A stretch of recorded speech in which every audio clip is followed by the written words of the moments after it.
Hello, I'm Malcolm Houslett. And I'm Janice Baker. Where do all the new performers come from we see on the musical theatre stage? Well, there's been a big resurgence in live theatre lately, and on Our Time, this time, we meet George Torbay, who is the head of music theatre at the Elder Conservatorium of Music here in South Australia, and an old friend from previous episodes of Our Time, Mitre, Khammash, who's one of the students.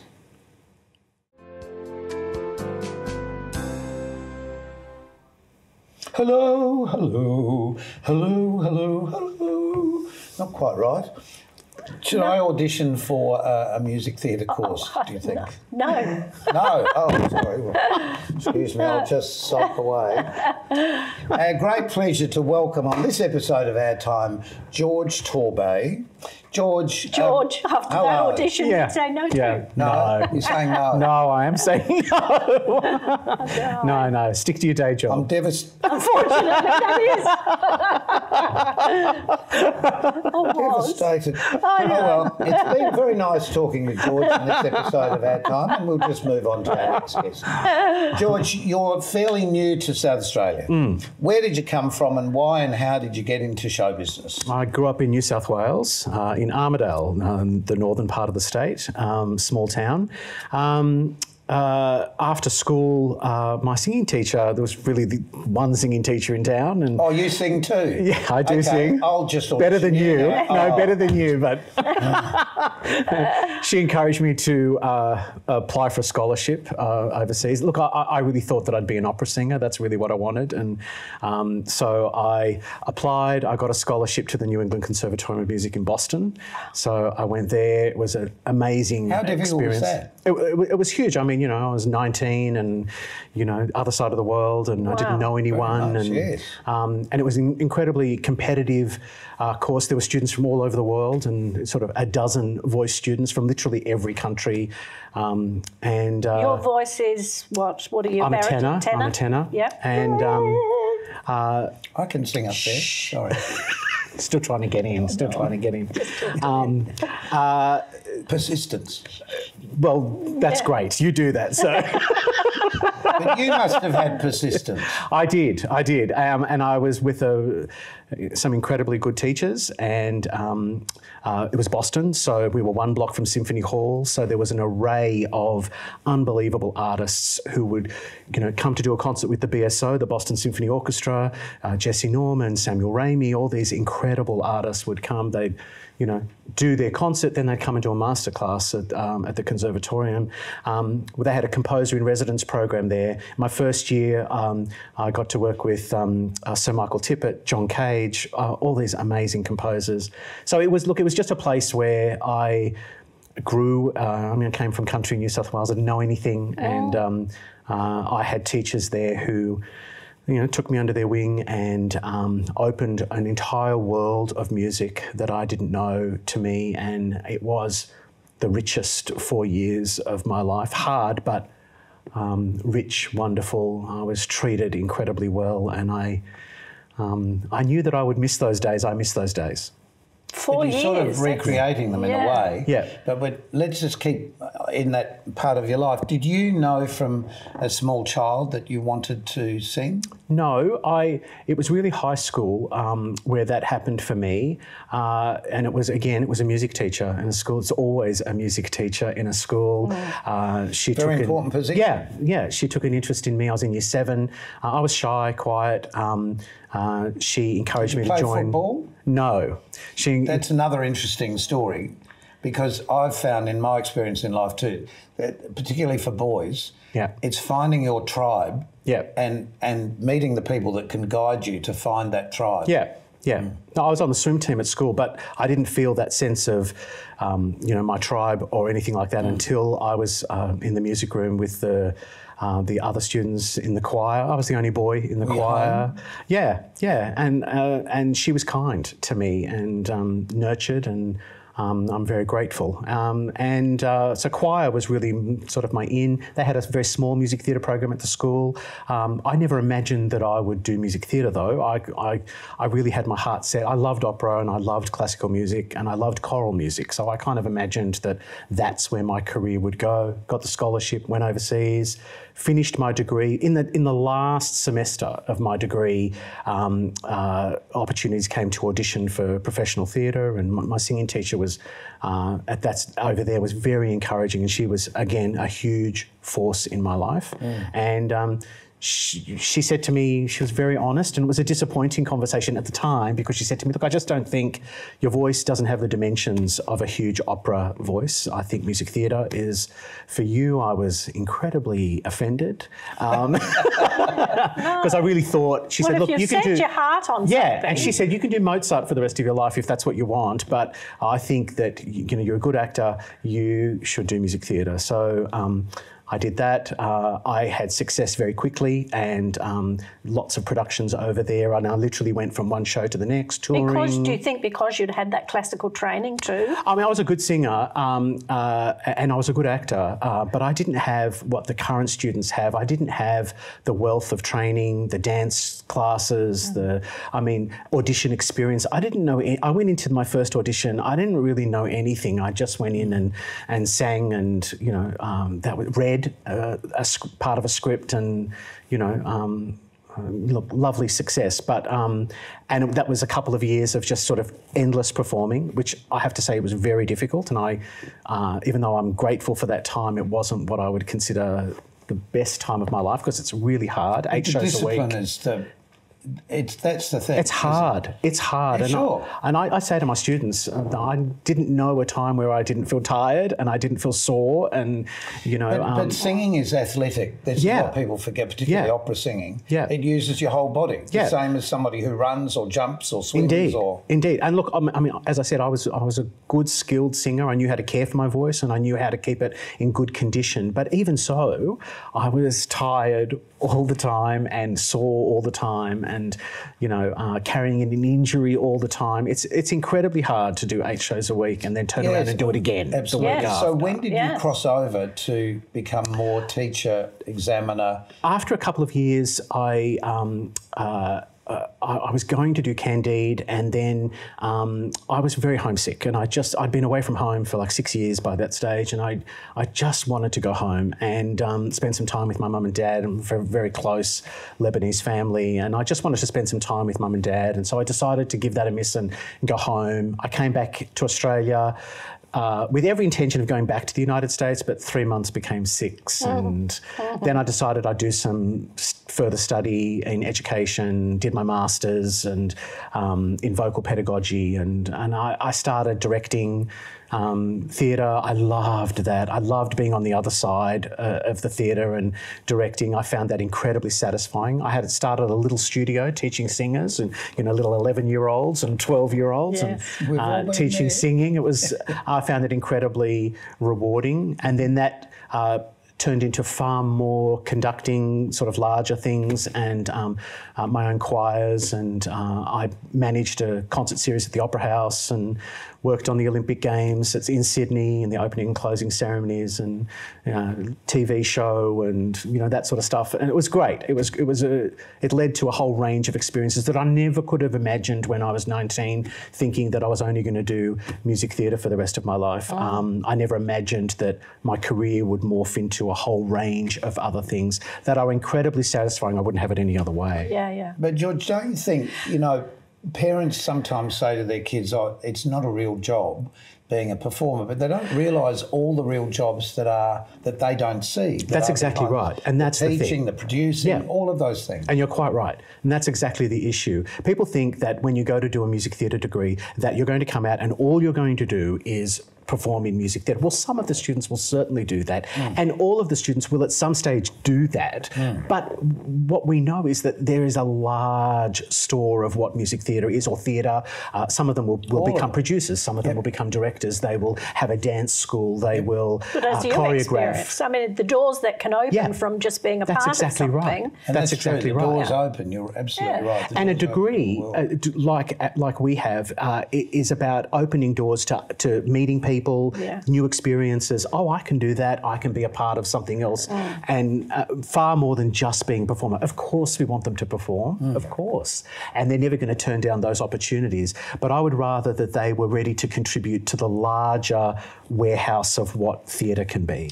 Don't you think that they do need to know the acting, singing, dancing part of the thing before you go to the other side anyway?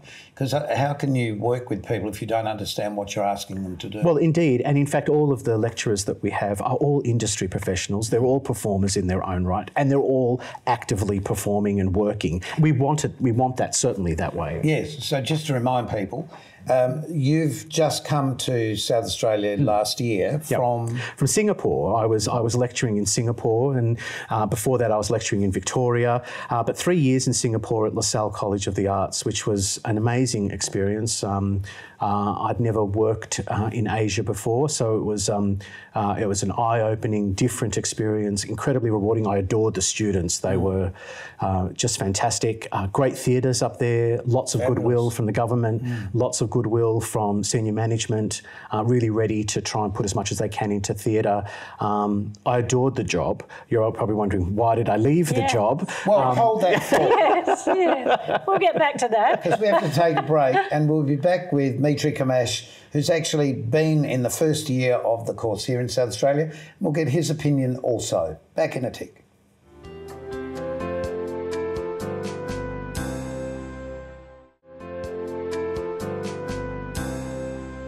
We're here with George Torbay. George, we were asking before as to why you left Singapore.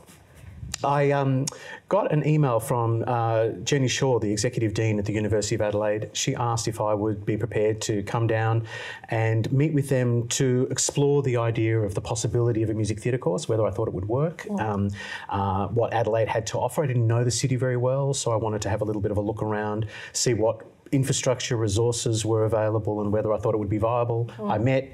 I was very honest about what would be required. Music theatre, you know, it's a program that requires extensive work in singing, acting, and dance, and then all the other things that go with it, musicianship and stage combat, and I looked at what they had to offer. I really felt it was going to be a challenge, but they were very keen and they were sold on the idea. And so they asked me to write the course, which I did. And I was directing a show in Singapore at this stage. Then they offered me the job as head of department. I said no. Really? I said no. I was quite happy in Singapore, and I quite liked my life up there. And I had a gorgeous theatre, and you know, it was a hard thing to walk away from. But they were pretty persistent. And look, the excitement of starting a new program, I knew it would be hard. I knew it would be incredibly challenging, but I felt that Adelaide had a lot to offer, and I felt that we could make a big difference. And one of them is sitting next to you. Indeed. This is Mitre Khammash. Mitre, welcome. Hello, Welcome. how are you going? Again, Mitre's been on the Yes. program. I should come clean because I've known Mitre since you were 7. 7. And he's worked with me in a couple of my shows, and he's just recently had a very successful season down at Star Theatres with an amazing improvised musical with 4 others. With 5 others. 5 others, which you literally made up on the spot based on some of the audience members. So why did you enrol or audition, that's the right word, for this course? Because everyone needs to audition. Yeah, it's a very competitive process. My thinking at the time, obviously I knew the course was coming up, and I was just sort of at a period of my time in my life where I have had experience working with different companies, producing my own stuff. And obviously I had a bunch of training when I was, growing up, and then I left it for a while and went and did other things, but sort of kept it here and there, and it came back every now and then periodically. Then I went and got a qualification in film, and I started working in film and going on sets and doing some sort of production stuff like that. But I also was working in theatre at the time as well, working for a bunch of different companies, doing mainly devised work, working with actors that have mixed ability and with youth as well. Well, you taught for us for a while, which was Absolutely, great. yeah. Kids loved you. So I sort of was doing all of that, and then I found myself just sort of needing another edge. Obviously, I've got a film qualification, and I obviously know the benefits of going to a school and learning sort of processes from there. And then going the qualification is important now, isn't it, George? Yeah. People, from an agent's perspective, you're not going to look at somebody now who really hasn't gone to uni.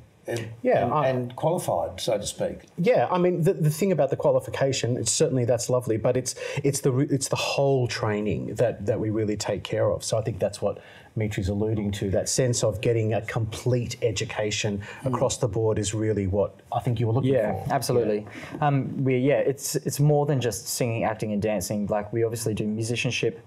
We tailor things like covering, creating work, and obviously there's so many various performances that happen throughout the degree that will give me some opportunities and some new experiences as well, which is fantastic. And it's sort of what I was looking for, and it's what I needed. Obviously, but it opens your mind in so many different directions, doesn't it? Yeah, well, we can't make them experts in every field, but what we Not can in 3 do, years. no, but what we can do is provide them experiences that are going to prepare them for whatever gets thrown at them in an audition, so that it's not the first time. That they have some level of experience walking into do whatever a choreographer would ask or whatever a director would ask.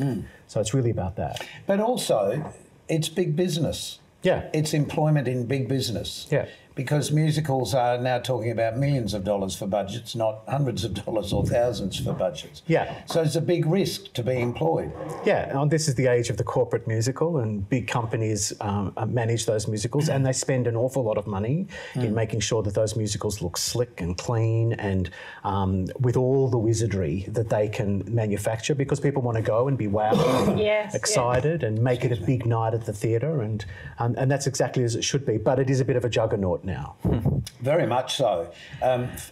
You've just come back from Chicago. Yeah, Chicago and New York. I did a little jaunt over there, and I saw masses of theatre while I was there, which was absolutely wonderful. I saw some glorious things. I also paid more for my tickets than I've ever paid for in my entire life. It was the most tickets number. It was the most expensive theatre I've ever purchased. My goodness, it's really changed. You have to see these things. You have to know what the rest of the world is doing. I do. I need to see these things to see what the new shows are. Also, to meet with as many people as I can to hear this is what we're looking for now, and casting agents and directors, and no, we really want this now, so that we're as fresh as we possibly can be in an ever-changing industry.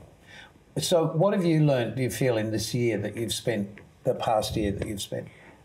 Specifically for myself, I've picked up the training that I obviously had started when I was a kid.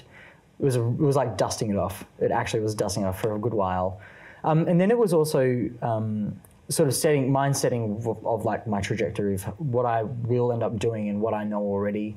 I have a bit of experience, obviously, producing some stuff for the Fringe, working with different companies and things. So yeah, but you're also working with the Festival Statesman choir. Yeah. So this is a major thing too in your life. Yeah, it is, and it has been a big part of my life as well. Lots of singing, lots of music, various performances, lots of corporate gigs.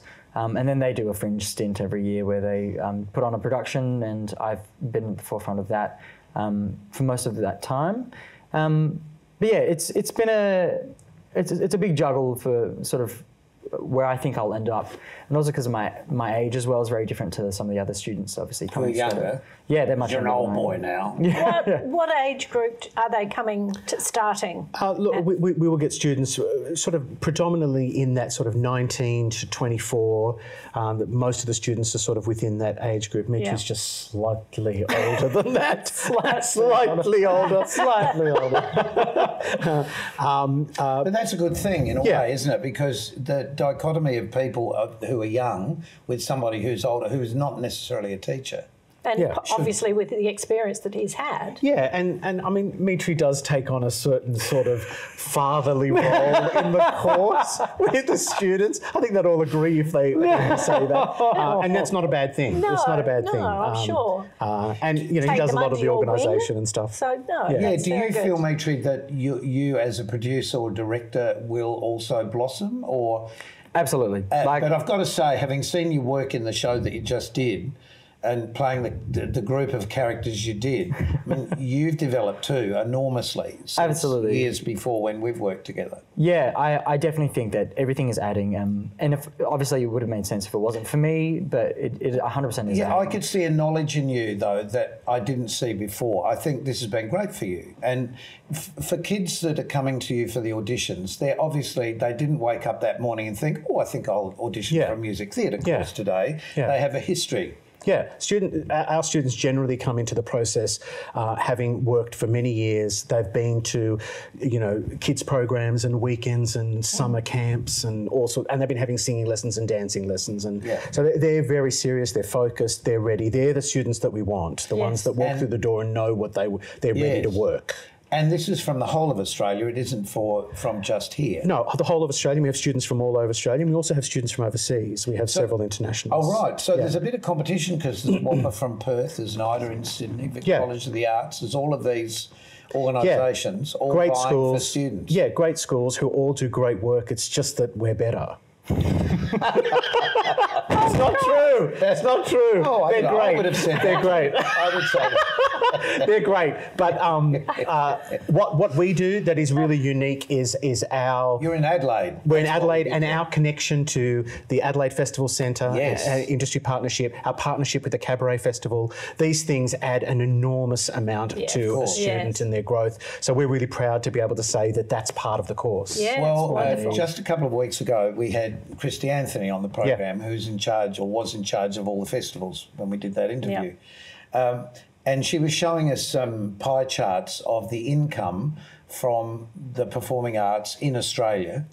And South Australia's income was over 50% of the whole income of the country. Wow. Which is really interesting. And it is brought about because of the festival and the Fringe Festival. Not to Cabaret forget the Festival of Arts, which is... all But of then there's the Cabaret, there's the Music Festival, the Guitar Festival, and the Ausasia Festival and so on. There's even my little festival that hasn't got to that point yet. But the beauty of this is that we're called the festival state here.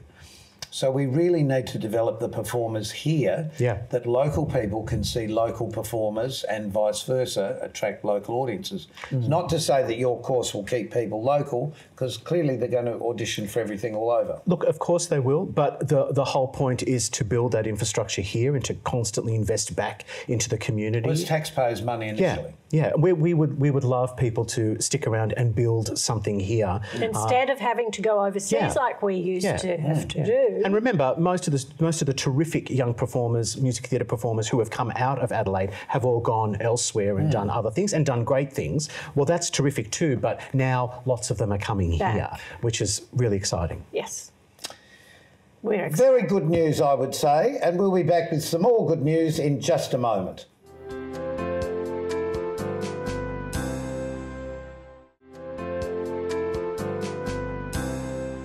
Welcome back. And we're back with George and Mitre talking about the course that you have at the Conservatorium for musical theatre, which is very new, or how new? We've just taken in our second group of students, so you know, there are 28 brand new ones that have just arrived from all over the country and overseas, together with our 30 first year students. So we're growing. We're certainly taking over the place. How many will drop out, George? Look, you'll always lose a few students for a range of reasons that, you know, this is not for them. They realise the sort of commitment, the work that's involved, their life trajectory goes in a different direction. That's totally acceptable and understandable. And what we do know is that you have to be 100% committed for this industry. You have to have the passion. It takes everything. And so if it's not for them, that's fine, because life is short and you should be happy. Mitre, is it everything you thought it would be? It's more than I thought it would be. Okay.